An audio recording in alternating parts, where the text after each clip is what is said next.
প্রতিদিন সকালবেলা পাখির বাসা থেকে দেখবেন পাখিগুলো খালি পেটে বের হয়ে যায়। আপনাদের এই এলাকায় পাখির বাসা আছে? কি পাখির বাসা আছে? হ্যাঁ, সব পাখি আছে। তো সকালবেলা দেখবেন পাখির বাসা থেকে পাখিগুলো খালি পেটে বের হয়ে যায়। বিকেল বেলায় পাখিগুলোর ওদর পূর্তি করে পেট ভর্তি করে আবার পাখির নিড়ে ফিরিয়ে দেয় কে? কারণ পাখিগুলো তাওয়াক্কুল করেছে কার উপর? পাখিগুলো তাওয়াক্কুল করে যদি পাখির নিড়েই বসে থাকতো, ওদের পেটে খাবার আসতো? কথা বলেন। বিশ্বনবী এটাই বললেন, তাগদু খিমাসান ওয়া তারুহু বিতানান। তোমরা যদি পাখির মতো তাওয়াক্কুল করো, মানে আল্লাহর উপর তাওয়াক্কুল করে জমিনে বের হয়ে যাও, তোমাদেরও রিজিকের দায়িত্ব নিয়ে নিবে কে? সকালবেলা প্রতিটা পাখি না খেয়ে বের হয়ে যায়। একটা পাখির পেটের ভেতরে কোনো দানা পানি নাই, কিন্তু আল্লাহর উপর তাওয়াক্কুল করে পাখিগুলো যখন বের হয়ে যায়, বিকেল বেলা পেট ভর্তি করে ওদর ভর্তি করে আবার পাখির নিরে পাখিগুলোরে ফিরিয়ে দেয় কে? পাখিগুলোকে আমাদের মতো খাবার জমা করে রাখতে পারে? আমরা তো 7 দিনের বাজার একবারে করে ফ্রিজে রাখি। পাখিদের ফ্রিজ আছে না? আছে। আমাদের অতিরিক্ত টাকা হলে আমরা ব্যাংকে ব্যালেন্স করে রাখতে পারি, অ্যাকাউন্ট করে রাখতে পারি। পাখিরাও তো অ্যাকাউন্ট করে রাখে না? না, প্রতিদিন না খেয়ে বের হয়। কালকে ওই পাখিটা কি খাবে, কোন জায়গা থেকে তার রিজিকের ব্যবস্থা হবে, আল্লাহ ছাড়া কেউ জানে। এটার নাম তাওয়াক্কুল। এটার নাম কি? আমাদের সাধ্যের, আমাদের ক্যাপাসিটি, আমাদের ক্যাপাবিলিটির সবটুকু করে আমরা তাওয়াক্কুল করি একজনের উপর। চিল্লায় বলেন তিনি কে? এজন্য ইসলাম আমাদেরকে শিখায়, সালাত যখন শেষ বের হয়ে যাও, কাজে নেমে পড়ো। কাজে কোনো লজ্জা নাই। পরিশ্রমে কোনো লজ্জা আছে? যিনি রিক্সা চালায় এতে তার কোনো লজ্জা আছে? দিনমজুর, কুলি, ঠেলা গাড়ি চালায়, ছোট্ট ব্যবসা করে, এতে কোনো লজ্জা আছে? লজ্জা নাই। খেয়াল রাখবেন, লজ্জা হচ্ছে অলসতায়। লজ্জা কিসে? বিষ্ণু ঈসা ইসলাম বলেছেন, মা আকালা আহাদুন তুআমান কাত্তু খায়রুম মিন আইয়াকুলা মিন আমালি ইয়াদি। নিজ হাতে উপার্জিত খাবারের চেয়ে, অর্থের চেয়ে শ্রেষ্ঠ খাবার পৃথিবীর কোনো মানুষ কোনোদিন ভক্ষণ করে নেই। চিল্লায় এখন সুবহানাল্লাহ। শ্রেষ্ঠতম খাবার নিজ হাতে উপার্জিত খাবার। ঘাম জড়িয়ে যে অর্থ উপার্জন করা হয়, যে ইনকাম করা হয়, এটা হালাল। আর হালাল খেয়ে দোয়া করলে কবুল করে কে? এজন্য খেটে খাওয়া মানুষ, শ্রমজীবী মানুষ আর মেহনতি মানুষদেরকে বিশ্বনবী খুব ভালোবাসতেন। তারা বিশ্বনবীর বন্ধু আর বিশ্বনবী ছিল তাদের বন্ধু। সুবহানাল্লাহ পড়েন। এত ভালোবাসতেন বিশ্বনবী খেটে খাওয়ার মেহনতি মানুষদেরকে। সব সময় বিষ্ণু ইসলাম তাদের জন্য দোয়া করতেন। এজন্য যারা খেটে খায় তারা কপালওয়ালা, তারা মুস্তাজাবুদ দাওয়া। তারা কি? মুস্তাজাবুদ দাওয়া মানে এমন ব্যক্তি যে ব্যক্তি দোয়া করতে দেরি হয় কিন্তু দোয়া কবুল হতে দেরি হয় না। আপনারা এখানে ব্যবসা করেন কে কে? দেখি তো হাত তুলেন তো। ব্যবসা, মাশাআল্লাহ, অনেক ব্যবসায়ী আছে তো দেখি। আচ্ছা, হাত নামান। চাকরি করেন কে কে? চাকরি, চাকরিও তো অনেক করে দেখি। হাত নামান। প্রবাসী, ছুটিতে দেশে আসছেন। হুজুর আমি আছি। কই? আপনি দেখতে আসছেন? মাশাআল্লাহ। কোন দেশে থাকেন? সৌদি আরব। আলহামদুলিল্লাহ। সৌদিতে ভাল লাগে নাকি সৌদি স্বপ্নের দেশ, খাটতে খাটতে জীবন শেষ? ইনশাআল্লাহ। আচ্ছা, ইউনিভার্সিটির স্টুডেন্ট আছো কারা কারা দেখি? মাশাআল্লাহ, হাত নামাও। ক্লাস 5 থেকে ইন্টারমিডিয়েট পর্যন্ত পড়াশোনা করতেছো, অথবা দাখিল আলিম পর্যন্ত, কারা কারা দেখি? মাশাআল্লাহ, হাত নামাও, হাত নামাও। একবারও যারা হাত তোলেন না এবার তারা হাত তোলেন। আন্নেরা কি করেন? হ্যাঁ, বেকার।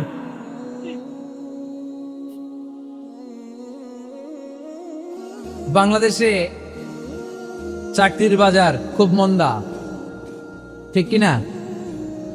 বাংলাদেশ ইন্ডিয়াতে চাকরি পেতে অনেক কষ্ট। সামান্য একটা পদের জন্য যেখানে চেয়েছে ক্লাস 8 পাস, এখানে ডবল মাস্টার ডিগ্রি অ্যাপ্লাই করছে কয়েক লক্ষ। এজন্য আমাদেরকে উদ্যোক্তা হতে হবে। You have to be the entrepreneur. আমাদের উদ্যোক্তা দরকার, বেশি বেশি নতুন নতুন উদ্যোক্তা। নিজেই এমন আইডিয়া নিয়ে আসবে যে আইডিয়া বিক্রি করে দুর্দান্ত আইডিয়া দিয়ে তুমি পুরো দেশ কাঁপিয়ে দিতে পারা যাবে না লক্ষ্মীপুরের ছেলেরা? আইডিয়ার অনেক দাম। You have to generate new ideas. নতুন নতুন আইডিয়া এনে মানুষ গোটা বিশ্বকে তাক লাগিয়ে দিচ্ছে। এই যে কত কয়েক বছর আগে কারের একটা রাইড চালু হয়েছে, নাম হয়েছে উবার। কি নাম? ঢাকায় যারা চলাফেরা করেন তারা হয়তো চড়েছেন। উবারের নাম শুনছেন না? এই উবার কোম্পানি কি করে জানেন? নিজেদের ব্যবসা নাই, পুঁজি নাই, পাত্তি নাই, অফিস নাই, কিচ্ছু নাই, কোটি কোটি টাকা হাতায় নিচ্ছে। Just idea, just they are generating new ideas. নতুন নতুন আইডিয়া দিয়ে গোটা বিশ্ব কাঁপিয়ে নিয়েছে একটা মোবাইল অ্যাপস এর মাধ্যমে। কিসের মাধ্যমে? Mobile apps. একটা কোম্পানি খুলেছে, গোটা বিশ্বের সব প্রাইভেট কারওয়ালারা ওইখানে রেজিস্ট্রেশন করে আপনি মোবাইলে কোথায় যাবেন, কোত্থেকে যাবেন লিখবেন, গাড়ি আপনার বাড়ির সামনে এসে হাজির। তার একটা পার্সেন্টেজ ওই উবার কোম্পানি পায়। ইউনাইটেড স্টেটস অফ আমেরিকার একটা স্টেট আছে সান ফ্রান্সিসকো, ওইখান থেকে শুরু করছে। 775টা সিটিতে ওদের অপারেশন আছে। বাংলাদেশে ঢাকাতেও আছে, আমি মালয়েশিয়াতে থাকি, ওখানেও আছে, ওখানেও আমরা চড়ি। প্রায় 63টা দেশে ওদের কাজ বাজ আছে।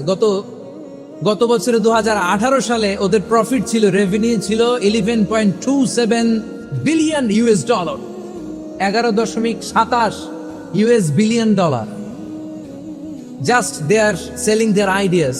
নতুন নতুন আইডিয়া দিয়ে গোটা বিশ্ব কাঁপাচ্ছে। এই উবার যখন চালু হলো, আমি তখন মালয়েশিয়ায়, শুনলাম বাংলাদেশে নতুন আর একটা বাইরে হচ্ছে, পাঠাও। কি নাম? এটা বোধহয় সারা বাংলাদেশ ব্যাপী হয় নাই, 3টা জায়গায়, সিলেটে, চট্টগ্রামে আর ঢাকায়। এরা আরো চালাক।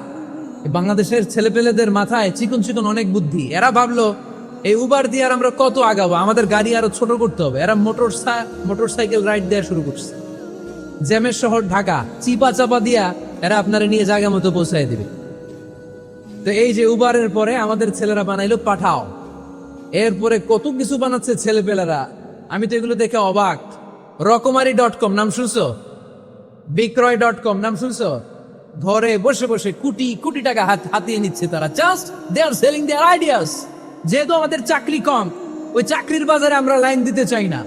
আমাদের মেধাকে খাটিয়ে খাটিয়ে আমরা নতুন তরুণ উদ্যোক্তা বানাতে চাই। চিল্লায় বলো ঠিক কিনা? উদ্যোক্তা যত বাড়বে ততই দেশের কল্যাণ হবে। মানুষ তাদের আইডিয়াকে কাজে লাগিয়ে গোটা বিশ্বকে তাক লাগিয়ে দিচ্ছে। আমরা আমাদের সমতল ভূমিতে চাষ করতে চাই না।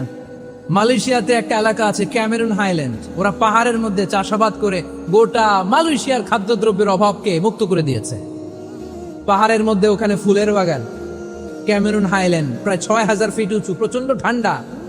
এই ঠান্ডা পাহাড়ি হিল ট্রাক্টস এরিয়াতে মালয়েশিয়ার এই ক্যামেরুন হাইল্যান্ডে ওখানে আছে ফুলের বাগান, আছে ফলের বাগান, আছে চায়ের বাগান, ওখানে মধুর চাষ হয়, ওখানে শাকসবজি চাষ হয়, ওখানে অনেক কিছু চাষাবাদ হয়। ওই ফলমূল শাকসবজি দিয়ে গোটা মালয়েশিয়ার 14টা স্টেটে যত শাক সবজি ফলমূল লাগবে ওরা আঞ্জাম দেয়। আর আমরা আমাদের সমতল ভূমিতে চাষ করতে চাই না। আমরা চাষাবাদকে খুব লজ্জা মনে করি। এটা ভুল আইডিয়া।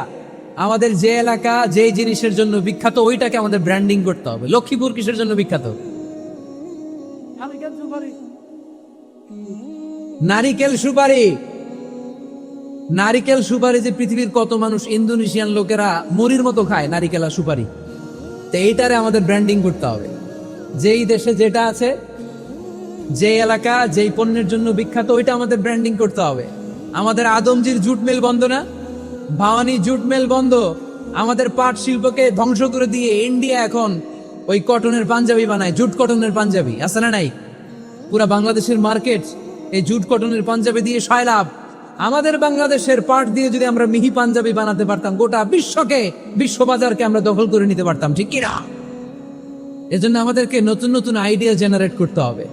চাকরির পিছনে বসে থাকলে চলবে না। আর আজান যদি হয়ে যায় ছুটে যাব মসজিদে, আর নামাজ শেষ হলে আমরা আমাদের কাজের দিকে চলে যাব। চিল্লায় বলেন ঠিক কিনা? যেটাই করবো আমরা ভালোভাবে করব। আল্লাহ বলেছেন লিয়াবলুয়াকুম আইয়ুকুম আহসানু আমালা। লক্ষ্মীপুরের ভাইয়েরা আওয়াজ করে উত্তর দেন, আওয়াজ করে উত্তর দিতে হবে। জান্নাতে যেতে হলে 100তে কত নাম্বার পেতে হবে? হ্যাঁ, হয় নাই 51। কি নাম তোমার? হ্যাঁ, ফরহাদ। জান্নাতে যেতে হলে 100তে আমার দরকার 51। 100তে কত লাগবে? ফাআম্মা মান সাকুলাত মাওয়াজিনুহু ফাহুয়া ফি আইশাতির রাদিয়া, সেদিন মিজানের পাল্লা যার ভারী হয়ে যাবে সে আনন্দ উৎসবে থাকবে। তো মিজানের পাল্লা ভারী হওয়ার জন্য 100তে আমার কত পাওয়া লাগবে? কত পাওয়া লাগবে? 51 পেলেই হয়ে যাবে। এজন্য আল্লাহ বলছেন লিয়াবলুয়াকুম আইয়ুকুম আহসানু আমালা, যেটাই করবে ভালোভাবে করবে। আল্লাহ এটা পরীক্ষা করতে চান যে আমরা ভালোভাবে কে কতটুকু আমল করেছি। যারা আরবি বুঝেন আলেম ওলামা আপনারা জানেন, এখানে আল্লাহ বলেননি লিয়াবলুয়াকুম আইয়ুকুম আকসারু আমালা। আল্লাহ এটা দেখতে চান যে তোমাদের মধ্যে থেকে কে বেশি আমল করে, এটা বলছে আল্লাহ? বলে নাই। আল্লাহ বলেছে লিয়াবলুয়াকুম আইয়ুকুম আহসানু আমালা, যে ভালো করে করে। এজন্য আমরা যাই করি না কেন কি করে করব? আওয়াজ করে বলতে হবে। কেমন করে করব? যে কোনো কাজ করো না ভাই, যে কোনো কাজ করো তা যেন হয় সবার চেয়ে সবচেয়ে সুন্দর। পড়েন, যে কোনো কাজ করো না ভাই, যে কোনো কাজ করো তা যেন হয় সবার চেয়ে সবচেয়ে সুন্দর। পড়েন, যে কোনো কাজ করো না ভাই, যে কোনো কাজ করো তা যেন হয় সবার চেয়ে সবচেয়ে সুন্দর। হোক না সেটা পড়া লেখা, রঙের ভাষায় ছবি আঁকা। পড়েন, হোক না সেটা পড়া লেখা, রঙের ভাষায় ছবি আঁকা। হোক না সেটা সামান্য কাজ কিংবা মহত্তর, তা যেন হয় সবার চেয়ে সবচেয়ে সুন্দর। যে কোনো কাজ করো না ভাই, যে কোনো কাজ করো তা যেন হয় সবার চেয়ে সবচেয়ে সুন্দর। চিৎকার করে বলেন ঠিক কিনা? আমরা যেটাই করি না কেন এটা ভালো করে করার দরকার আছে না নাই? এজন্য কাজে আর শ্রমে কোনো লজ্জা নাই। লজ্জা হচ্ছে অলসতায়। লজ্জা কিসে? অলসতায়। বিষ্ণু ইসা ইসলামের কাছে এক সাহাবী এসে বলল, ইয়া রাসূলুল্লাহ আ'তিনি শাইআন, আপনি আমাকে কিছু দান করেন, আমার কিছুই নাই। বিষ্ণু বললেন, তোমার কিছু নাই? সাহাবী বললেন, ইয়া রাসূলুল্লাহ ঘরে আমার শুধু 2টি জিনিস আছে। কয়টা? চিল্লায় বলেন কয়টা? এক হচ্ছে একটা জামা, 2 হচ্ছে পানি খাওয়ার একটা জগ। বিষ্ণু বললেন, এই 2টাই নিয়ে আস। বিশ্বনবীর কথা শুনে ওই সাহাবী ঘর থেকে জামা নিয়ে আসলেন, পানি খাওয়ার জগ নিয়ে আসলেন। বিশ্বনবী সাল্লাল্লাহু আলাইহি ওয়াসাল্লাম ওনার মুবারক হাত দিয়ে এক হাতে জামা ধরে আরেক হাতে পানির জগটা ধরে সাহাবীদের দিকে উদ্দেশ্য করে বললেন, মাইয়াশতারি হাদাইন, এই 2টা জিনিস কেনার মতো কে কে আছে দেখি? কয়েকজন হাত তুললো। বিশ্বনবী বললেন, কত দিয়ে কিনবা? এক সাহাবী বলে, ইন্নী আশতারিহিমা বিদিরহাম, ও নবী যদিও এগুলো আমার দরকার নাই, কিন্তু আপনি যেহেতু নিলামে ডাক তুলেছেন, ইয়া রাসূলুল্লাহ ইয়া হাবিবাল্লাহ, আপনার সম্মানে আমি 1 দিরহাম দিয়ে 2টা জিনিস কিনে নেব। 1 দিরহাম, একটা জামা, একটা পানি খাওয়ার জগ, দাম কত? 1 দিরহাম। বিশ্বনবী বললেন, না না, 1 দিরহাম তো অনেক কম হয়ে যায়। মাইয়াজিদু আলা যালিক, এর চেয়ে বেশি দামে কে কিনবা? আরেক সাহাবী হাত তুলে বলতে লাগলি, ইয়া রাসূলুল্লাহ ইয়া হাবিবাল্লাহ ওয়া ইন্নী আশতারিহিমা বিদিরহামাইন, আমি এই জামাটার পানি খাওয়ার জগটা 1 দিরহাম নয় 2 দিরহামের বিনিময়ে কিনতে চাই। বিষ্ণু ইসলাম ওই সাহাবাকে দিয়ে দিলেন, দিয়ে 2 দিরহাম নিয়ে যে লোকটা ভিক্ষা করতে এসেছিল তার হাতে 2 দিরহাম দিয়ে বললেন, যাও 1 দিরহাম দিয়ে ঘরে খাবার কিনে দিয়ে আসো, আর 1 দিরহাম দিয়ে একটা কুঠার কিনে নিয়ে আসো। শুনতেছেন? কি কিনে নিয়ে আসো? কুঠার দিয়ে কি করে? গাছ কাটে। ওই সাহাবী কুঠার কিনে নিয়ে আসার পরে বিশ্বনবী নিজ হাতে কুঠারের মধ্যে একটা কাঠের হাতল লাগাই দিলেন। আল্লাহু আকবার! হাতল ছাড়া কুঠার ইউজ করা যাবে? বিশ্বনবী নিজ হাতে ওই কুঠারের ভিতরে একটা হাতল লাগাই দিলেন আর বললেন, লা উরিদু আন আরাকা 15 আইয়াম, এই কুঠার নিয়ে জঙ্গলে যাও, গায়ে অনেক শক্তি আছে, কাঠ কাটো, এই কাঠ কেটে বাজারে বিক্রি করো, সামনের 15 দিন যেন আমি আমার চোখের সামনে তোমার না দেখি। বিশ্বনবীর পরামর্শ অনুযায়ী কুঠার নিয়ে ওই সাহাবী জঙ্গলে চলে গেলেন। কাঠ কেটে বাজারে বিক্রি করতে করতে 15 দিন পরে 10 দিরহাম নিয়ে বিশ্বনবীর দরবারে হাজির হয়ে গেলেন। 10 দিরহাম নিয়ে বিশ্বনবীর কাছে হাজির হয়ে গেলেন। সাহাবী এসে বলল, ইয়া রাসূলুল্লাহ এখন আর আমার ভিক্ষা করা লাগে না, আমার গায়ে অনেক শক্তি আল্লাহ দিয়েছে, আই এম ভেরি এনার্জেটিক, আপনার দেয়া বরকতের কুঠার দিয়ে আমি কাঠ কেটে কেটে স্বাবলম্বী হতে শুরু করেছি। সুবহানাল্লাহ পড়েন। আমি এখন 10 দিরহামের মালিক। বিশ্বনবী বললেন, লা আন ইয়াহতাতিবা আহাদুকুম হুজমাতান আলা যাহরিহি খায়রুম মিন আন ইয়াসআলা শাইআন ফায়ু'তিয়াহু আও ইয়ামনাহু। যাদের গায়ে শক্তি আছে তারা ভিক্ষা না করে কাঠ কেটে পিঠে সেই বোঝা নিয়ে বাজারে বিক্রি করা অনেক ভালো। কারণ কারো কাছে যদি তুমি হাত পাতো সে দিতেও পারে, নাও দিতে পারে। আর কষ্ট করলে কষ্ট কোনোদিন বৃথা যায় না। চিল্লায় বলেন ঠিক কিনা? বিষ্ণু ঈসা ইসলামের অনুপ্রেরণায় এই সাহাবা অল্প কিছুদিনের ব্যবধানে স্বাবলম্বী হয়ে গেলেন। What is the moral of the story? বিশ্বনবীর এই প্রফেটিক স্টোরি থেকে আমাদের কি শিক্ষা? লেসন নাম্বার 1, বিশ্বনবী চাইলেই ওই 2 দিরহাম দিয়ে বলতে পারতো যাও খাবার দাবার কিনে ফ্যামিলিতে দিয়ে আসো। সে ওই 2 দিরহাম নিয়ে খাবার দাবার কিনে ফ্যামিলিকে খাইয়ে রাত্রে আবার ভিক্ষায় নামতো। কথা কন, রাত্রে কি করতো? ভিক্ষায় নামতো। বিষ্ণু ঈসা ইসলাম তাকে কাজ করে খাওয়ার জন্য উৎসাহ দিলেন। পাশাপাশি বিষ্ণু ঈসা ইসলাম পার্মানেন্ট সলিউশন দিলেন। এজন্য পার্মানেন্ট সলিউশনের ব্যবস্থা করতে হবে। অনেকে আমরা যাকাত দেই, যাকাতের শাড়ি দেই, যাকাতের লুঙ্গি দেই, আছে না নাই? লক্ষ্মীপুরে এরকম দেয় নাকি? কি দেয়? হ্যাঁ, গাড়ি গাড়ি দেয়, শাড়ি না। যাকাতের শাড়ি, যাকাতের লুঙ্গি বলতে কোনো কথা ইসলামে নাই। এগুলো খুব কম দামি শাড়ি। যাদেরকে এগুলো দেয়া হয় তাদেরকে অপমান করা হয়, ঠিক কি না? আল্লাহ বলেছেন ওয়ালাকাদ কাররামনা বানি আদম, I have dignified the status of the sons of Adam. আমি আদমের সব সন্তানদেরকে সম্মানিত করেছি। সুবহানাল্লাহ পড়েন। আপনাদের চেয়ে সম্মানিত কেউ আছে? মানুষের চেয়ে সম্মানিত গোটা বিশ্বে আর কোনো মাখলুকাত আছে? নাই। এজন্য যাকাতের শাড়ি দেয়া যাবে না, যাকাতের লুঙ্গি দেয়া যাবে না। যাকাতের শাড়ি আপনারা দেখছেন, এটারে একবার ধোয়ার পরে দ্বিতীয়বার পরা যায় না। মশারি কি পাতলা, এর চেয়েও পাতলা। এই জন্য যাকাতের শাড়ি, যাকাতের লুঙ্গি বলতে ইসলামে কোনো পরিভাষা নাই। আপনাকে স্বাবলম্বী করে দেওয়ার চেষ্টা করতে হবে। যারা লক্ষ্মীপুর জেলায় বিজনেস ম্যাগনেট আছেন তারা একসাথে হয়ে একটা স্ট্রং যাকাত ম্যানেজমেন্ট প্ল্যাটফর্ম করতে পারে, যেখান থেকে আপনারা বিভিন্ন থানায়, বিভিন্ন গ্রামে বাছাই করে করে কিছু ভাইদেরকে যাকাত দিতে পারেন স্বাবলম্বী করার উদ্দেশ্যে। যেই ফ্যামিলিকে আছে, কি নাম এটার? পল্লী উন্নয়ন ক্লাব।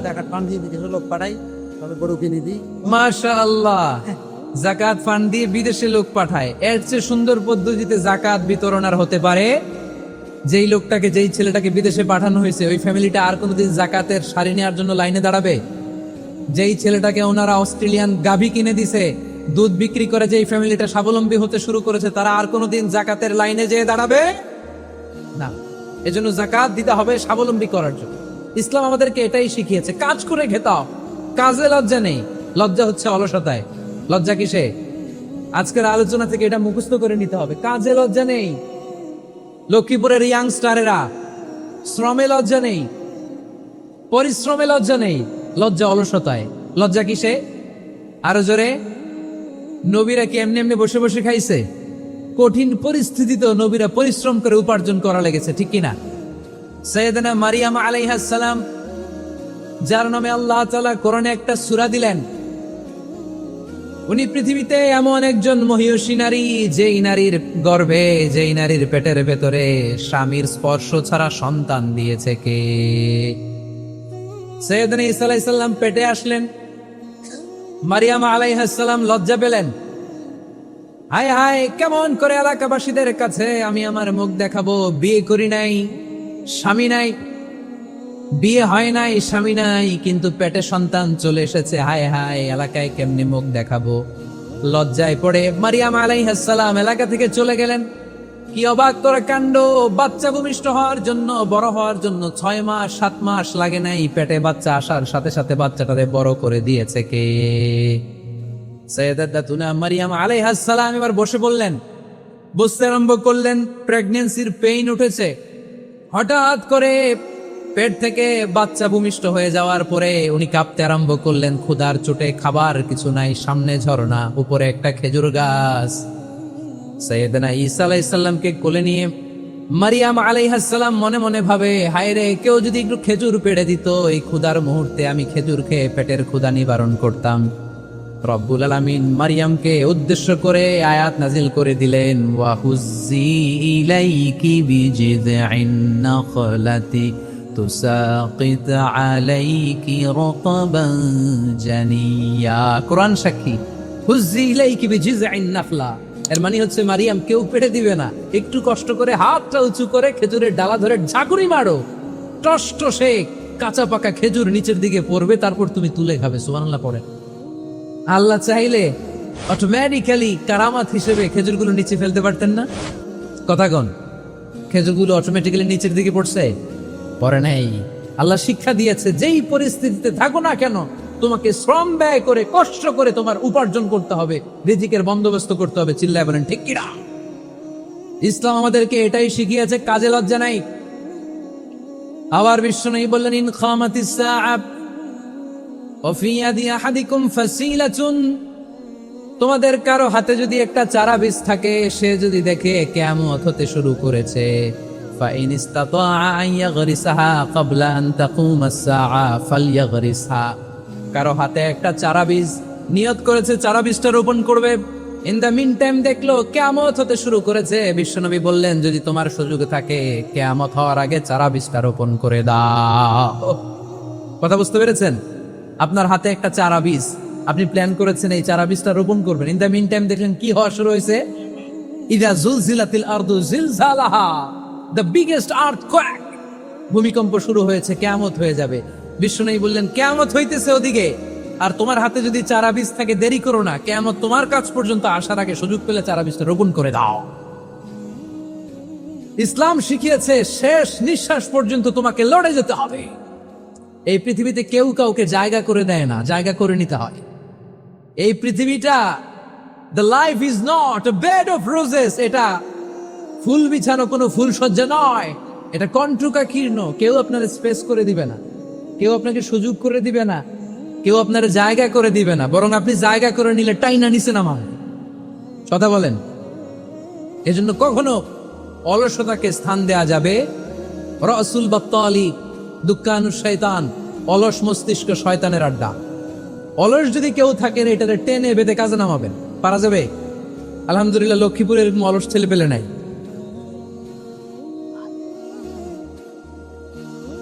আছে? আমরা আজকে অলসতাকে নো বলে যাবো এই মাহফিল থেকে। অলসতাকে আমরা কি বলবো? আওয়াজ করে বলতে হবে, অলসতাকে কি বলবো আমরা? মুমিনের জীবনে কোনো অলসতা নাই। অলস হয় মুনাফিকরা। অলস হয় কারা? চিল্লায় বলতে হবে। মুমিনরা অলস হয়। অলস হয় কারা? এজন্য কোরআনে আল্লাহ একথাও বলে দিলেন, ওয়াইদা কামু ইলাস সালাতি কামু কুসালা ইউরাউনান নাসা ওয়ালা ইয়াযকুরুনাল্লাহা ইল্লা কালিলা। সুবহানাল্লাহ পড়েন। মুনাফিকরা যখন মানুষকে দেখানোর জন্য নামাজে যায়, ওই নামাজে তাদের ইখলাস নাই, ওই নামাজের ভেতরে তাদের কোনো খুশু খুদু নাই, ওই নামাজের ভেতরে আছে শুধু অলসতা। ওই নামাজে কি আছে? কিন্তু আমরা যখন নামাজে যাই আমাদের অলসতা আছে? আমরা নামাজ পড়লে আমাদের হৃদয়টারে সজীব করে দেয় কে? আমরা ওযু করলে আমাদের মনটাকে চাঙ্গা করে দেয় কে? আমরা মসজিদে ঢুকলে হৃদয়টাকে প্রাণবন্ত করে দেয় কে? মুমিন তো নামাজে গেলে চাঙ্গা হয়, মুমিন ওযু করলে চাঙ্গা হয়। বিষ্ণু ঈসা ইসলাম বললেন, ইয়াকিদু শাইতানু আলা কাফিয়াতি রাসি আহাদিকুম ইদা নাম। খেয়াল করে শুনবেন লক্ষ্মীপুরের ভাইয়েরা, চমৎকার একটা হাদিস। আমরা যখন ঘুমোতে যাই, শয়তান আমাদের প্রত্যেকের মাথার পিছনে 3টা অলসতার গিট মারে। কয়টা? আওয়াজ করে বলেন। 3টা অলসতার গিট মারে। ইয়াকিদু শাইতানু আলা কাফিয়াতি রাসি আহাদিকুম সালাসা উকাব। 3টা গিট মারে যখন আমরা ঘুমোতে যাই। অলসতার 3টা গিট মেরে আমাদের কানের সামনে এসে ফিস ফিস করে মন্ত্র পড়তে থাকে, আলাইসা লাইলুন তাওয়িলুন ফারকুদ, আলাইসা লাইলুন তাওয়িলুন ফারকুদ। বিশাল লম্বা রাত, ঘুমাও। অনেক সময় আছে, ঘুমাও। রাত 5টা বেজে যাচ্ছে, তাহাজ্জুদের সময় শেষ হয়ে যাচ্ছে, তখনও শয়তান বলে রাত অনেক লম্বা, ঘুমাও। ফজরের সময় পার হয়ে যাচ্ছে, সূর্য উঠে যাচ্ছে, শয়তান বলে আলাইসা লাইলুন তাওয়িলুন ফারকুদ, এখন অনেক সময় আছে, লম্বা লম্বা লম্বা চৌড়া রাত পড়ে আছে, তুমি ঘুমাও। বিশ্বনবী বললেন, ফাইনিস্তাইকাযা ওয়া যাকারাল্লাহ ইনহাল্লাত উকদা। আমার উম্মতের কেউ যখন ঘুম থেকে জেগে ঘুম থেকে ওঠার দোয়া পড়া শুরু করে দেয়, অলসতার প্রথম গিটটা সাথে সাথে খুলে দেয় কে? আপনি ঘুম থেকে উঠেই যখন ঘুম থেকে ওঠার দোয়া পড়বেন, আপনার অলসতার প্রথম গিট খুলে দেয় কে? ঘুম থেকে ওঠার দোয়াটা কি? আলহামদুলিল্লাহিল্লাযী আহিয়ানা বা'দামা আমাতানা ওয়া ইলাইহিন নুশুর। প্রশংসা সে আল্লাহর, যে আল্লাহ আমাদেরকে লম্বা একটা ঘুম শেষে, মৃত্যু শেষে আমাদেরকে ঘুম থেকে উঠালেন। এই দোয়াটা পড়ার সাথে সাথে শয়তান যে তিনটা গিট মারছে, ওই তিনটার একটা খুলে দেয় কে? Fine তাওয়াদ্দা in হাল্লাত উকদা। ঘুম থেকে জেগে ঘুমের দোয়া পড়ার পরে যখন কেউ ওযু করে ফেলে, অলসতার দ্বিতীয় গিটটাও খুলে দেয় কে? ওযু করার পরে ফাইন সাল্লাত ইন হাল্লাত উকদা, নামাজের মুসল্লায় দাঁড়িয়ে যখন নামাজ শুরু করে দেয়, অলসতার 3 নাম্বার গিটটাও খুলে দেয় কে? তিনটা গিট যখন খুলে দেয়, বিষ্ণু ইসলাম বললেন ফাসবাহা নাশীতাল কলব। নাশীত, তখন মুমিন বান্দা সজীব হয়ে ওঠে, প্রাণবন্ত হয়ে ওঠে, উচ্ছ্বসিত হয়ে ওঠে। ওয়া ইল্লা খাবিসান নাফসি কাসলান, আর যদি ঘুমিয়ে থাকে, তিনটা গিট তার মাথার পেছনে শয়তানের অলসতারে লেগে থাকে, তাহলে তার দিনটা শুরু হয় অলসতা দিয়ে, আর সে হয় অলসতার রাজা। চিল্লায় এখন ঠিক কিনা? এজন্য আমরা কি অলস হতে চাই না কর্মঠ হতে চাই? কোন নবীরা কি অলস ছিলেন? পৃথিবীতে কোন নবী অলস ছিলেন? সব নবী কর্মঠ ছিলেন। বিষ্ণু ইসলাম বললেন মা বাআসাল্লাহু নাবিয়্যান ইল্লা রাআল গানাম। এই পৃথিবীতে এমন কোন নবী নাই যেই নবী বকরি চড়ায় নাই। কি চড়ায় নাই? বকরিরে আপনারা লক্ষ্মীপুরের ভাষায় কি বলেন? কি বলেন? ছাগল। তো পৃথিবীতে এমন কোন নবী নাই যেই নবী কি চড়ায় নাই? ছাগল চড়ায় নাই। সাহাবারা বললেন ইয়া রাসূলুল্লাহ আনতা কাযালিক, আপনিও ছাগল চড়াইছেন? বিষ্ণু ইসলাম বললেন না, আমিও ছাগল চড়িয়েছি। ওয়া ইন্নী আরআহা আলা কারারাইতি আহলি মক্কা, আমি তো মক্কাবাসীদের অল্প কিছু পয়সার বিনিময়ে তাদের ছাগলগুলোকে চড়িয়ে দিতাম। সুবহানাল্লাহ পড়বেন না? বিষ্ণু ইসলাম ছাগল চড়াতেন। ছাগল চড়ানো সহজ কাজ না কঠিন কাজ? কেন কঠিন এটা? হ্যাঁ, টেরা, খুঁটি মারে। হ্যাঁ, কি করে? বসে থাকতে হয়। তো ছাগল যারা পালে তারা জানে ছাগল পালা কত কষ্ট। ওরে ডানে টান দিলেও কই যায়, রশি ধরে বায়ে টান দিলে কই যায়, সামনে টানলে কই যায়, পিছনে টানলে কই যায়। সারা সপ্তাহ আপনি সময় পান না এটার গোসল করাবেন। ভাবলেন আজকে জুমার দিন আমিও গোসল করি, এটারও গোসল করাই। এটারে আপনি পুকুর ঘাটে নিবেন, টান দিয়েছেন, ওর বাপের কিরা ও 1 ইঞ্চিও সামনে যাবে না। ঠিক কি না? এই টেরা প্রাণী আল্লাহর কি কি মহিমা! আল্লাহ তাআলা পৃথিবীর সবচেয়ে শ্রেষ্ঠতম মানুষদেরকে ছাগল চড়িয়ে ছেড়েছেন। ঠিক কি না? মা বাআসাল্লাহু নাবিয়্যান ইল্লা রাআল গানাম। এই পৃথিবীতে এমন কোন নবী ছিল না যে নবীরা ছাগল চড়ায় নাই। আল্লাহ বুঝাতে চাইলেন ছাগল চড়ানো অনেক কষ্টের কাজ, অনেক ধৈর্যের প্রয়োজন। এখন নবীরা তোমরা ছাগল চড়াও, কিছুদিন পর ছাগলের চেয়েও টেরা জাতি মানুষ চড়াইতে হবে। মানুষের মধ্যেও টেরা আছে না নাই? ভালো বললে ভালোটা বুঝে না, ডানে যেতে গেলে বায়ে যায়, বায়ে যেতে বললে ডাইনে যায়, এরকম আছে না নাই? সম্মানিত ভাইয়েরা, সমস্ত আম্বিয়া আলাইহিমুস সালাম ওনারা কর্মঠ ছিলেন। সাইয়েদনা আদম আলাইহিস সালাম নিজ হাতে চারা গাছ রোপণ করে চাষাবাদের কাজ করেছেন। সুবহানাল্লাহ পড়েন। সাইয়েদনা ইব্রাহিম আলাইহিস সালাম চাষাবাদের কাজ করেছেন। সাইয়েদনা দাউদ আলাইহিস সালাম নিজ হাতে যুদ্ধের জন্য যে পোশাক পরতে হয়, যেটা পরলে গায়ের মধ্যে ছুরি মারলেও ঢুকে না, ওই শিরস্ত্রাণ বানিয়েছেন, নিজ হাতে তলোয়ার বানিয়েছেন। সুবহানাল্লাহ পড়েন। সাইয়েদনা মুসা আলাইহিস সালাম ছাগল চড়িয়েছেন। সাইয়েদনা মুসা আলাইহিস সালামের মেজাজ নরম না গরম? নবীদের মধ্যে সবচেয়ে বেশি মেজাজওয়ালা নবী ছিলেন মুসা আলাইহিস সালাম। উনিও 8 থেকে 10 বছর সাইয়েদনা শুআয়ব আলাইহিস সালামের এরিয়াতে ছাগল চড়িয়েছেন। চিল্লায় বলেন সুবহানাল্লাহ। এজন্য নবীরা যেহেতু কাজ করেছেন, কর্মঠ ছিলেন, আমরাও কর্মঠ হব। ঠিক কি না? সাহাবারাও কর্মঠ ছিলেন। বিশ্বনবীর সাহাবারাও ব্যবসা করতেন। সাইয়েদনা আবু বকরের বিশাল ব্যবসা প্রতিষ্ঠান ছিল। সুবহানাল্লাহ পড়েন। আপনারা হজ উমরা করেছেন কে কে দেখি? করছেন? মাশাআল্লাহ। যারা করে নাই আল্লাহ তাদেরকে আল্লাহর ঘর জিয়ারতের তুমি নসিব করো। বিশ্বনবীর মাকবরার সামনে দাঁড়িয়ে আমরা যেন সালাম পেশ করতে পারি, তুমি নসিব করো। বাইতুল্লাহ শরীফে এবং মসজিদ নববীতে আমরা যেন সালাত আদায় করতে পারে, আল্লাহ তুমি নসিব করো। সাইয়েদনা আবু বকর রাদিয়াল্লাহু তাআলা আনহুর ব্যবসা প্রতিষ্ঠান ছিল মক্কার কাবা ঘরের পাশেই। উনার ব্যবসা প্রতিষ্ঠানগুলো যেখানে ছিল ঠিক ওইখানেই সৌদি সরকার এখন শপিং মল বানিয়ে দিয়েছে। মাতজার আবু বকর। মক্কা শহরের যেখানে বহিরাগতরা এসে ওখানে ছাগল, ওখানে ঘোড়া, উট এগুলো রাখতো, আস্তাবল রাখতো, ঘোড়া আর উট যেখানে রাখা হতো ঠিক ওই জায়গায় সৌদি সরকার ওটার পার্কিং লট বানাই দিচ্ছে। মানে যেখানে আগে সাহাবাদের ব্যবসার জায়গা ওইখানে বর্তমানে শপিং মল। যেখানে আগের সময়কাল সাহাবারা উট আর ঘোড়া রেখে বাঁধত ওইখানে এখন গাড়ি ঘোড়া রাখার ব্যবস্থা করা হয়েছে।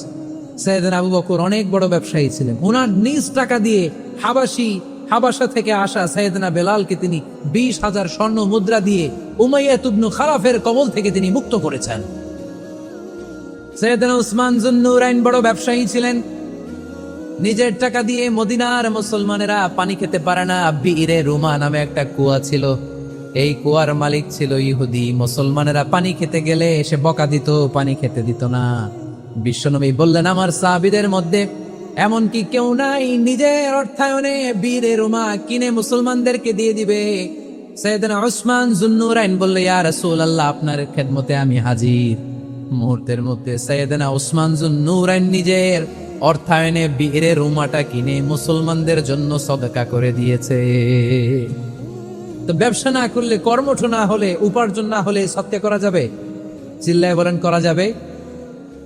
সুনানে তিরমিজির বর্ণনা, বিষ্ণু ঈসা ইসলাম মক্কা থেকে যত সাহাবারা হিজরত করে মদিনায় এসেছে, মদিনাতে কোন না কোন সাহাবার সাথে বিশ্বনবী ভ্রাতৃত্বের বন্ধনে আবদ্ধ করে দিয়েছে। সুবহানাল্লাহ পড়েন। এজন্য মক্কা থেকে যারা এসেছে এদেরকে বলে মুহাজির। এদেরকে কি বলে? আর মদিনায় যারা ছিল এদেরকে বলে আনসার। এদেরকে কি বলে? আওয়াজ করে উত্তরে দিবেন। মক্কা থেকে যারা এসেছে তাদের নাম, আর যারা মদিনার সাহাবী তাদের নাম আনসার। আজকে এই মাহফিলে লক্ষ্মীপুর এর বাইরে থেকে কারা কারা আসছেন দেখি?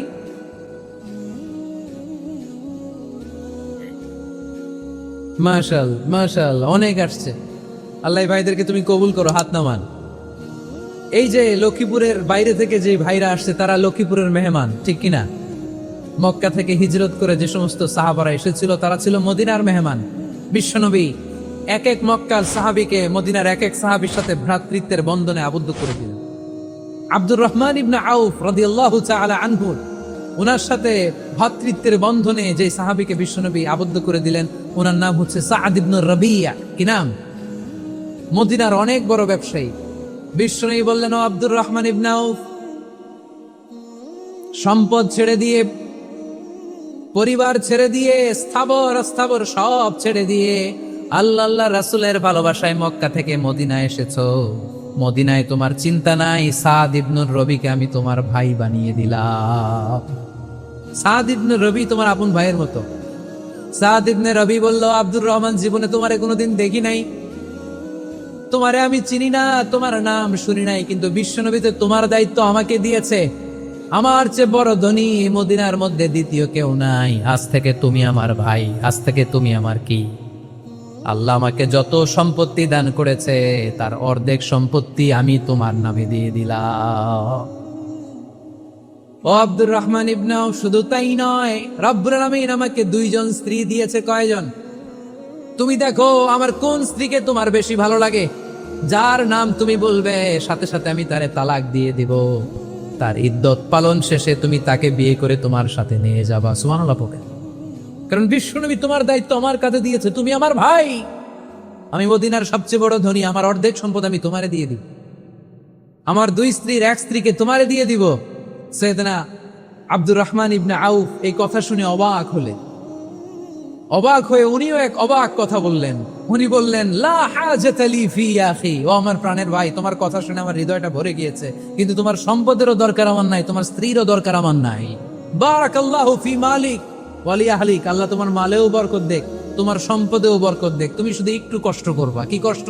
দুল্লানি আলা সুক, show me the way to the market. তুমি মদিনায় কোনো মার্কেট আছে কিনা, শপিং মল আছে কিনা, ব্যবসা প্রতিষ্ঠান আছে কিনা আমারে দেখায় দাও। সুবহানাল্লাহ পড়ে। আমরা হইলে কি করতাম? লক্ষ্মীপুরে যারা আসছে এদের একজনের যদি বলা হয়, ভাই আপনি এখন থেকে লক্ষ্মীপুরের ভাই, আমার অর্ধেক সম্পদ আপনারা দিয়ে দেব, কি করবে? পায়ের উপর পা তুলে খাবে আর বলবে কি আনন্দ আকাশে বাতাসে, ঠিক কিনা? এরপরে যদি বলি, ভাই আমার 2 বউ, যেটারে সুন্দর লাগে বলেন তালাক দিয়ে দেই, নিয়ে যান, কি বলবে? কি আনন্দ আকাশে বাতাস। আল্লাহ রাসূলের সাহাবী আব্দুর রহমান ইবনে আউফ বললেন, লা হাজাতা লি ফি, আমার দরকার নেই। দুল্লানি আলা সুক, just show me the way to market. এখানে মার্কেট কই আছে দেখায় দাও।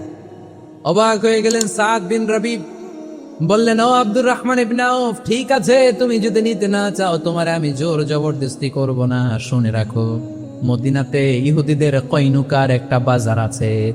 এই কথা বলার সাথে সাথে আব্দুর রহমান ইবনে আউফ চলে গেলেন। এর পরের দিন অল্প কিছু পনির আর ঘি দিয়ে ব্যবসা শুরু করলেন।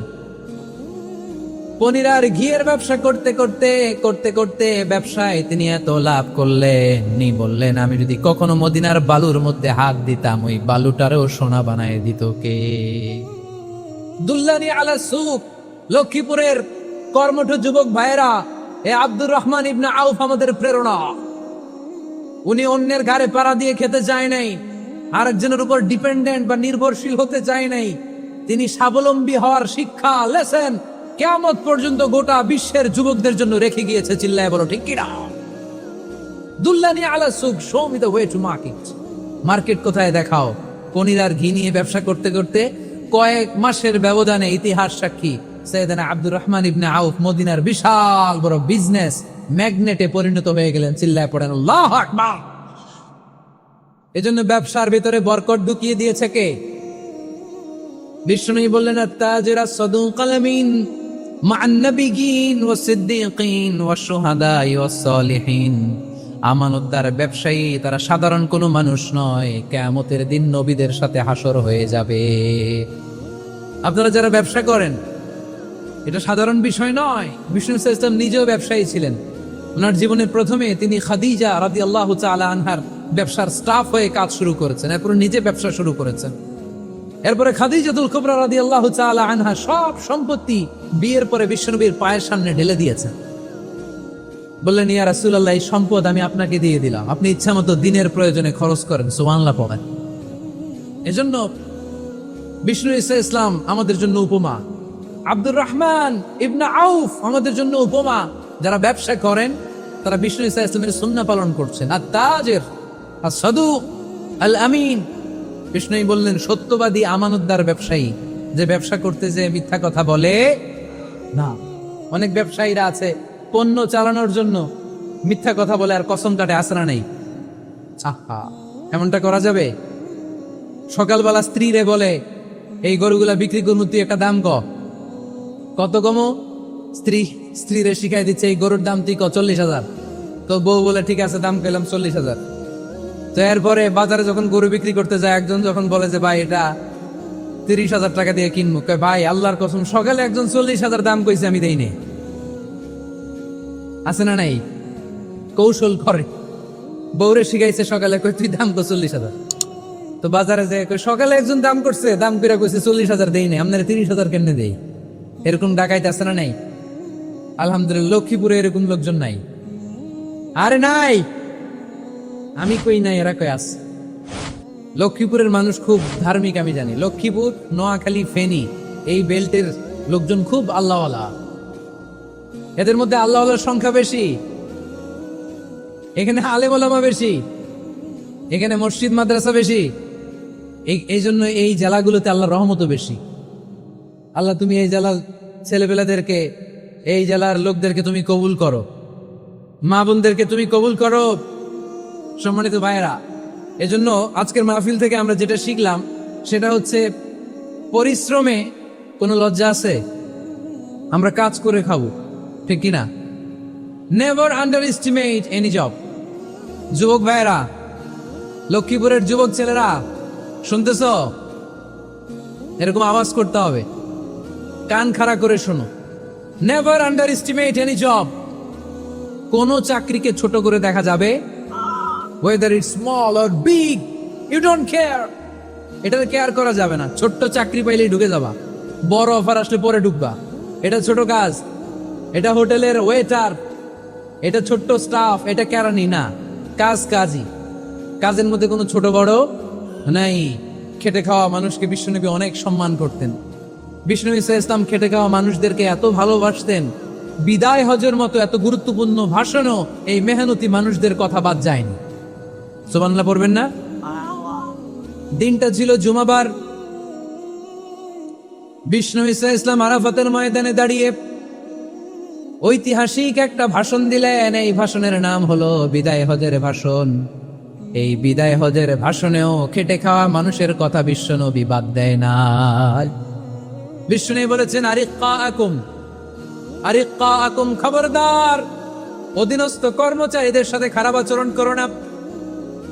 আতঈমুহুম মিম্মা তাকুলুন ওয়াকসুহুম মিম্মা তালবিসুন, খবরদার, মনে রেখো, তোমরা যা খাবে তোমাদের অধীনস্থ কর্মচারীদেরও তা খাওয়াবে, তোমরা যা পড়বে তাদেরও তা পড়াবে। বিশ্বনবী শেষ নিঃশ্বাস ত্যাগ করে যাওয়ার আগে যেই কয়েকটা কথা বলেছিলেন তার মধ্যে মেহনতি মানুষদের জন্য কথা আছে রাড়াই।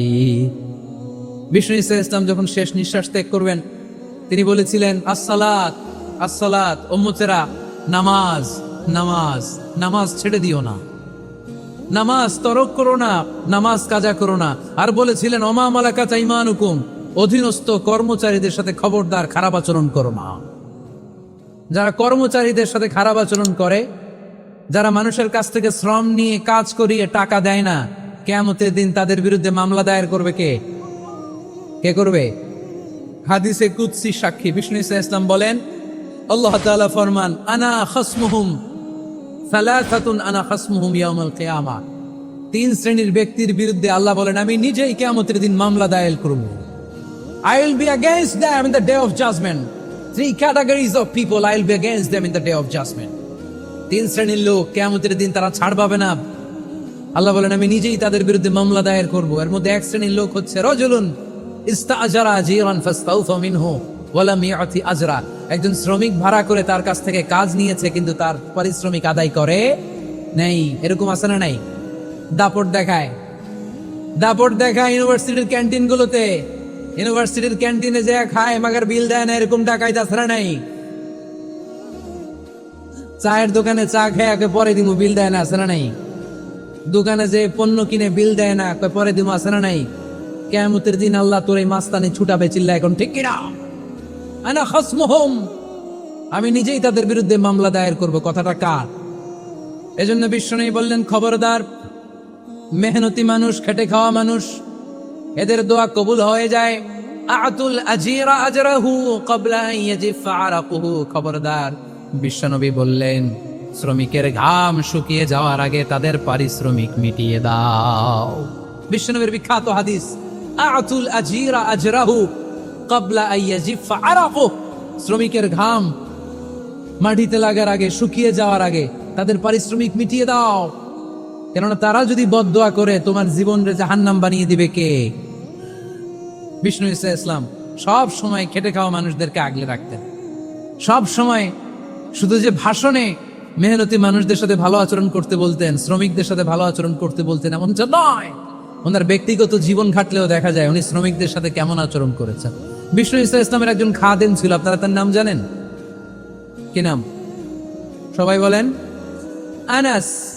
আওয়াজ করে বলেন, বিশ্বনবীর খাদেমের নাম। নামটা কেমন লাগে?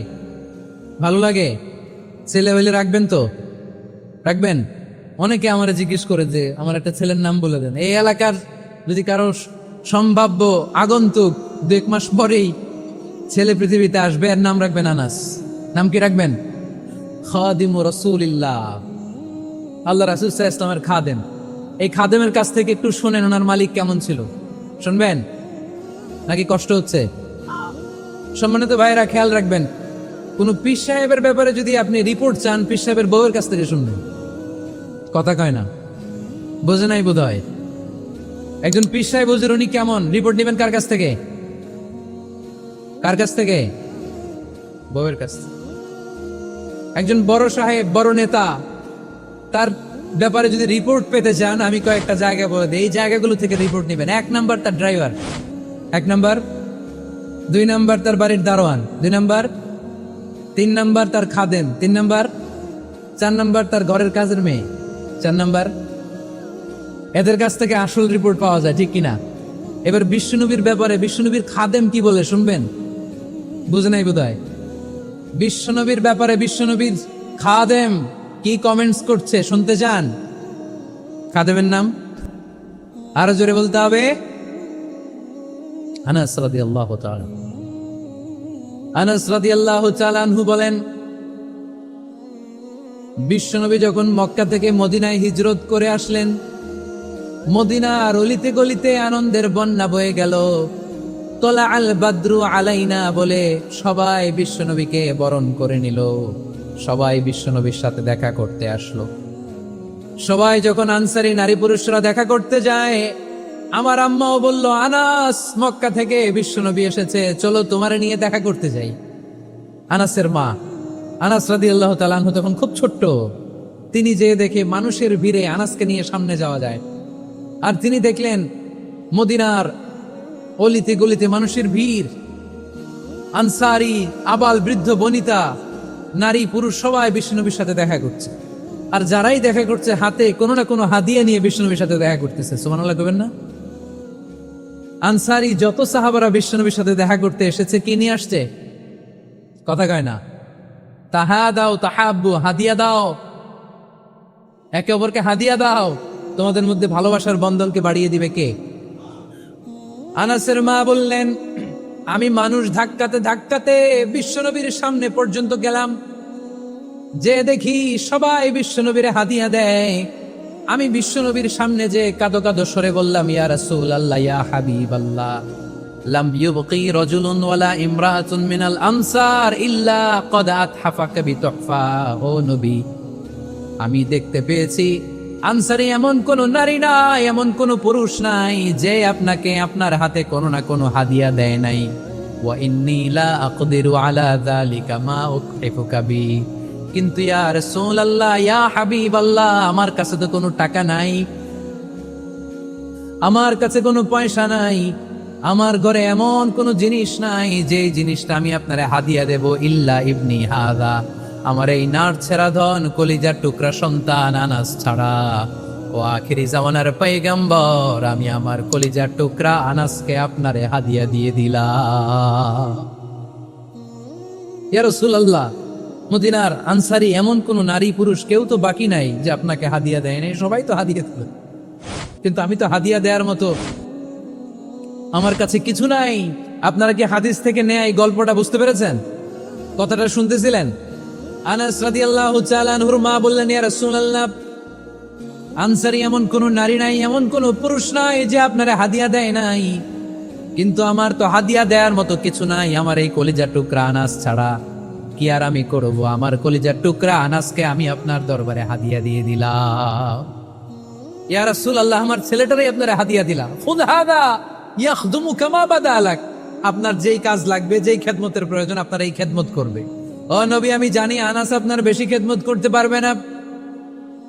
আনাস আপনার মেসওয়াক এনে দিবে, অজুর পানি এনে দিবে, জুব্বা লাগলে জুব্বাটা এনে দিবে, ছোটখাটো কাজ করে আপনারে সাহায্য করবে। আমার কলিজার টুকরা সন্তানকে চিরকালের জন্য আমি আপনারে হাদিয়া দিয়ে দিলাম। আনাস রাদিয়াল্লাহু তাআলা আনহু বর্ণনা করছেন, আমি দাঁড়িয়ে দাঁড়িয়ে শুনছি আমার আম্মা বলছে আমি নাকি বিশ্বনবীর জন্য হাদিয়া। সুবহানাল্লাহ পড়েন। এবার খেদমত শুরু করলো সাইয়েদনা আনাস। ছোট্ট মানুষ কি আর করবে? কতটুকু খেদমত আর করতে পারবে? বিশ্বনবীর মেসওয়াকটা এনে দেয়। সুবহানাল্লাহ পড়েন। বিশ্বনবীর আতরের শিশিটা এনে দেয়, বিশ্বনবীর জাইতুনের তেলের বোতলটা আগিয়ে দেয়, বিশ্বনবীর জামাটা প্রয়োজনে বিশ্বনবীর হাতে এনে দেয়।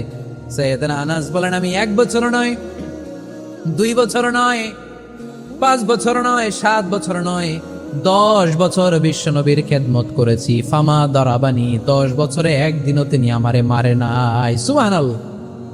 একদিন আমার গায়ে হাত তোলে নাই। হাত তোলা তো দূরের কথা, ওয়ালা সাব্বানি, কোনোদিন গালি দেয় নাই। ওয়ালা আবাসা আলা ওয়াজহি, কখনো বিরক্তি স্বরে ব্রু কুচকে আমার দিকে বিশ্বনবী কোনোদিন তাকায় নাই। সুবহানাল্লাহ পড়েন। কোনোদিন আমার গায়ে হাত তোলে নাই। আরে হাত তোলা তো দূরের কথা, আমাকে ধমকি পর্যন্ত দেয় নাই। ধমকি দেয়া তো দূরের কথা, আমরা অনেক সময় বিরক্ত হয়ে ব্রু কুচকাই না। এরকম বিরক্তি হইলে আমরা কারোর প্রতি বিরক্ত হলে কি হয়? কপাল ব্রু কুচকে ওঠে, ঠিক কিনা? সাইয়েদনা আনাস বললেন, কোনোদিন মারে নাই। খাদেম বলতেছে, খাদেম, বড় সাহেবের রিপোর্ট কার থেকে নিতে হয়? হয় খাদেম, নয় দারোয়ান, নয় ঘরের কাজের মেয়ে, তা না হলে ড্রাইভার।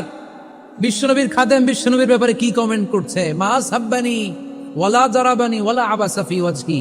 এই 10 বছরের খেদমতের জিন্দেগিতে কোনোদিন বিশ্বনবী আমারে মারে নাই, গায়ে হাত তুলে নেয়। আরে হাত তোলা তো দূরের কথা, একটা ধমকও দেয় নাই। আরে ধমক দেয়া তো দূরের কথা, বিরক্তির সুরে ভ্রু কুচকে আমার দিকে কখনো তিনি তাকায় নাই। চিল্লায় বলো সুবহানাল্লাহ। আর আজকে মাইক পেলে মানবতা, মানবাধিকারের কর্মী কি সুন্দর কথা বলে, উইমেন রাইটস এর কথা বলে, শিশু শ্রম নিয়ে কথা বলে, আর বাড়িতে কাজের মেয়ের গায়ের মধ্যে খুন্তি, গরম খুন্তি পিঠের মধ্যে লাগিয়ে পিঠ ঝলসিয়ে দেয়, এরকম আসারা নাই? পত্রপত্রিকায় প্রায় দেখা যায় যে কাজের মেয়েদেরকে কি অত্যাচার করে, খুন্তি গরম করে করে চামড়ার মধ্যে লাগিয়ে স্কিন ঝলসে ফেলেছে, গ্রিলের মধ্যে বেঁধে রেখেছে, সময় মতো খাবার দেয় নাই, পিটিয়ে মাথার চুল কামিয়ে মাথা ন্যাড়া করে দিয়েছে, এরকম আসারা নাই? এরা মানবাধিকারের ঠিকাদার, এরা মানবাধিকারের কথা বলে। আর বিশ্বনবী ইসলামের খাদেম বিশ্বনবীর ব্যাপারে বলেছে, কোনোদিন মায়ের তো দূরের কথা, হাত তোলা তো দূরের কথা, আরে ধমক দেয়া তো দূরের কথা, বিরক্তির চেহারা নিয়েও কোনোদিন বিশ্বনবী আমার দিকে তাকায় নাই। চিল্লায় পড়েন সুবহানাল্লাহ। বিশ্বনবী একবার সাইয়েদনা আনাস রাদিয়াল্লাহু তাআলা আনহুকে একটা ছোট্ট জিনিস আনতে পাঠালেন। সাইয়েদনা আনাস রাদিয়াল্লাহু তাআলা আনহু জিনিসটা আনতে যে মদিনার অলিতে গলিতে বাচ্চাদের খেলা দেখে জিনিস আনতে ভুলে খেলায় দাঁড়িয়ে গেলেন। ছোট মানুষ, ছোট্ট একটা বাচ্চা যদি আমার সাথে নেই, সে কি আমার প্রয়োজন বুঝবে? আমার সেন্টিমেন্ট যেরকম বাচ্চা কি ওটা টের পাবে? ছোট্ট আনাসকে বললেন, আমার জুব্বা নিয়ে আসো। বিষ্ণু ইসলাম শাম দেশের জুব্বা পড়তেন, বলতেন জুব্বা নিয়ে এসো। জুব্বা আনতে যখন বেরোলেন আনাস রাদিয়াল্লাহু তাআলা আনহু, দেখলেন মদিনার অলিতে গলিতে বাচ্চারা কুতকুত খেলে। কি খেলে? আপনারা খেলেন তো? এই খেলা দেখে আনাস রাদিয়াল্লাহু তাআলা আনহু ভুলে গেলেন যে বিশ্বনবীর জামা আনতে হবে। উনি ভুলে যে উনিও দাঁড়িয়ে খেলা দেখতে শুরু করলেন। এখন ঘন্টার পর ঘন্টা যায়, আনাসও আসে না, জামাও আসে না। বিশ্বনবী ভাবলেন, হায় রে, আনাস মনে হয় ভুলে গিয়েছে, কি আর করা যায়, নিজের জামা নিজেই নিয়ে আসি। বিশ্বনবী বের হলেন জামা আনতে। বের হয়েই দেখে মদিনার গলিতে বাচ্চারা খেলতেছে, ওইদিকে আনাস রাদিয়াল্লাহু আনহু দাঁড়ান। বিষ্ণু ইসলাম কিছু বললেন না, যে উনিও আনাস রাদিয়াল্লাহু তাআলা আনহুর পাশে দাঁড়িয়ে খেলা দেখতে আরম্ভ করলেন। সুবহানাল্লাহ পড়বেন না? সাইয়েদনা আনাস খেলা দেখতে দেখতে দেখতে দেখতে দেখতে দেখতে হঠাৎ বিশ্বনবীর দিকে চোখ পড়ে গেছে।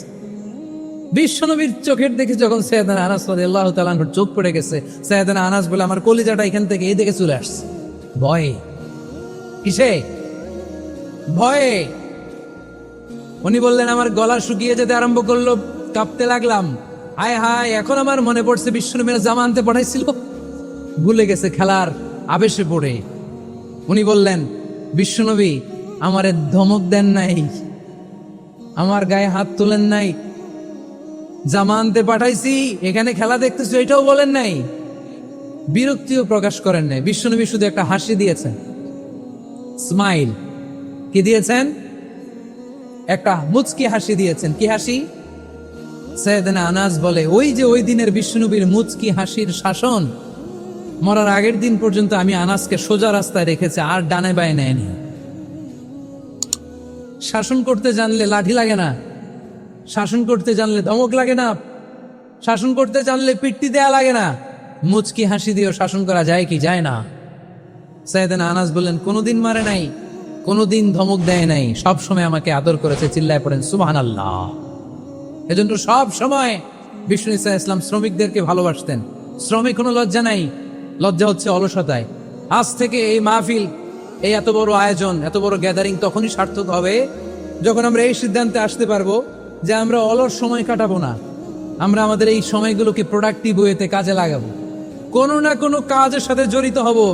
Never under estimate any job, whether it's big or small, বড় হোক বা ছোট হোক, কোনো কাজকে আমরা ছোট করে দেখব না। যে কোনো কাজ করো না ভাই, যে কোনো কাজ করো তা যেন হয় সবার চেয়ে সবচেয়ে সুন্দর। আমাদের অবসর সময়গুলোকে কাজে লাগানোর দরকার আছে না নাই? আমরা নিজেদেরকে কর্মঠ করে, কর্মজীবী হিসেবে, শ্রমজীবী হিসেবে নিজেদেরকে প্রতিষ্ঠিত করতে চাই। রাজি আছো মুসলমান? লক্ষ্মীপুরের যুবক ছেলেরা আওয়াজ করে বলো, পারা যাবে?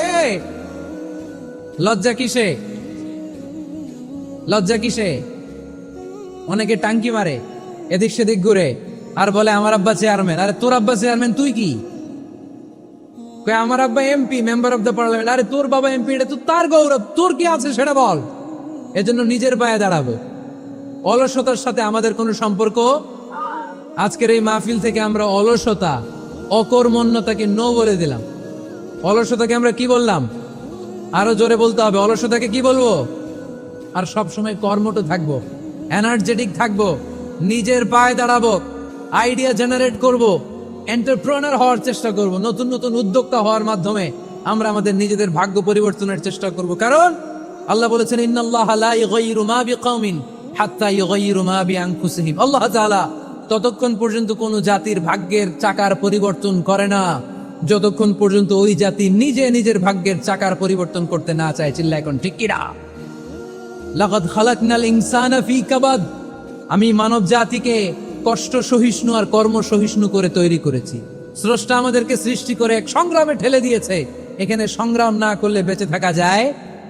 আমাদের সংগ্রামটা শুরু হয়েছে যখন আমরা মায়ের পেট থেকে বেরিয়েছি, ঠিক কিনা? একটা বাবার স্পার্মের মধ্যে 2 কোটি যদি শুক্রাণু না থেকে সেখান থেকে সন্তান হয় না। তার মানে এই 2 কোটি শুক্রাণুর মধ্য থেকে আপনি একজন সফল মানুষ, যিনি বাকি 2 কোটির মধ্য থেকে সব শুক্রাণুগুলোকে হারিয়ে আপনি সফল হতে পেরেছেন। সেখান থেকে দুনিয়ার বুকে আপনি যখন এসেছেন আপনাকে সংগ্রাম করে আসতে হয়েছে। যারা সিজারের মাধ্যমে পৃথিবীতে আসে তাদের এই সংগ্রামটা থাকে না, কিন্তু যারা নর্মাল প্রসেসে পৃথিবীতে আসে তাদের প্রচন্ড সংগ্রাম করে প্রচন্ড চাপা খেয়ে পৃথিবীতে আসতে হয়, ঠিক কিনা? কারণ আমাদের সাইজ ছিল অনেক বড়। আমাদের মায়ের যে অঙ্গটা দিয়ে আমরা পৃথিবীতে আসব ওই জায়গাটা ছিল খুবই সরু। আমাকে সংগ্রাম করে, আমাকে যুদ্ধ করে, আমার নিজের অস্তিত্বের প্রমাণ দিয়ে চিৎকার মেরে এই পৃথিবীতে আসতে হয়েছে। চিল্লায় বলো ঠিক কিনা? এই জন্য এই পৃথিবীর বুকে আমরা যতদিন থাকবো সংগ্রাম করে বাঁচতে হবে, ঠিক কিনা? পরিশ্রমে লজ্জা আছে? লজ্জা কিসে? মনে থাকবে লক্ষ্মীপুরের ছেলেরা, যে আয়াত দিয়ে শুরু করেছি সে আয়াত দিয়ে শেষ করছি। যখন সালাতের সময় হয় মসজিদে যাব, আর সালাত যখন শেষ হয় তখন মসজিদের বাইরে আমরা কাজে নেমে পড়বো। রাজি আছি তো? ফাইদা কুদিয়াতিস সালাতু ফান্তাশিরু ফিল আরদি ওয়াবতাগু মিন ফাদলিল্লাহ ওয়া যিকুরুল্লাহা কাসীরান লাআল্লাকুম তুফলিহুন। যখন তোমাদের সালাত শেষ হয়ে যায় তখন তোমরা কর্মস্থলে ছড়িয়ে পড়ো, আল্লাহর রিজিক তালাশ করো, তাহলে তোমাদেরকে সফল বানাবে কে? আল্লাহ আমাদের সবাইকে কথাগুলো বুঝার আমল করার তৌফিক দান করুক। আমরা পড়ি আমিন। সুবহানাকাল্লাহুম্মা ওয়া বিহামদিকা আশহাদু